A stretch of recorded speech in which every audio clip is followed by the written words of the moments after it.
session, do the budget, and we did that. It took us really to July. And so we've spent, particularly the last many weeks, talking to various people, doing the vetting that we need to do. What I was looking for is someone that can be lieutenant governor that will help us deliver more wins for the people of Florida, and then also that is capable of serving and leading as governor if that need were to ever arise. And I was very insistent on two things. One, you have to be strong on policy, and you have to have a record of delivering big conservative results. You gotta have a foundation of conservative principles.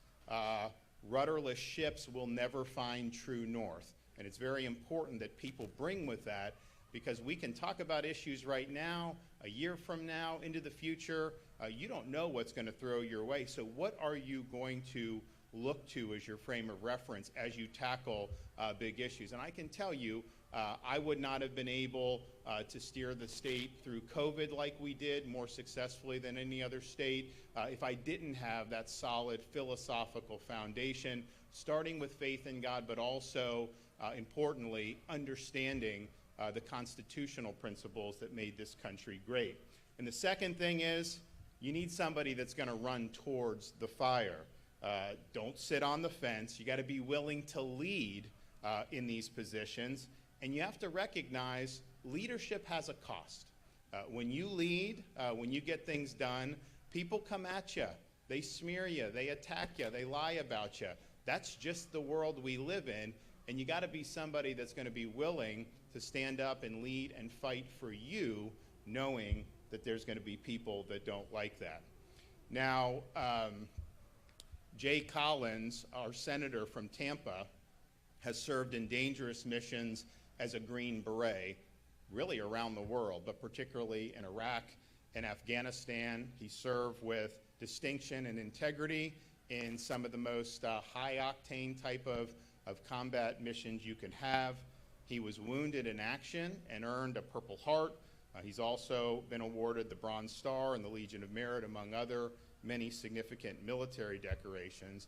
And now eventually, because of his duty, he ends up losing one of his legs. And I think most people at that point would simply take a medical retirement and move on to different segment of life. But Jay decided to re-up as a Green Beret using a prosthetic leg. How many people would do that? I don't think very many.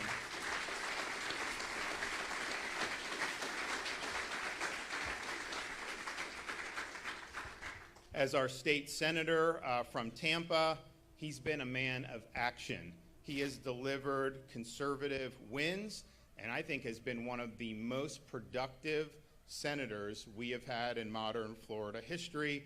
And on all the big issues, he not only was an ally of mine, he was standing up for you. When we have natural disasters strike in the state of Florida, yes, we're managing all this stuff, doing this. Jay Collins is on the ground feeding people, first responders, displaced residents through his charitable organization. And he does it very well, not necessarily seeking the camera, but just seeking to make a difference. More recently, when we had the IDF-Iran conflict break out, we had a lot of Floridians that were stranded in Israel. The airport was shut down, rockets were raining. I authorized rescue missions through the Florida Division of Emergency Management. We were able to bring hundreds and hundreds of people to safety. And, you know, look, I directed, I authorized, and I supervised that, but I did that from Tallahassee. Senator Collins went to Israel. He was in Jordan. He was in these countries in the middle of the war, personally helping to rescue his fellow Floridians and fellow Americans. Senator Jay Collins is the Chuck Norris of Florida politics.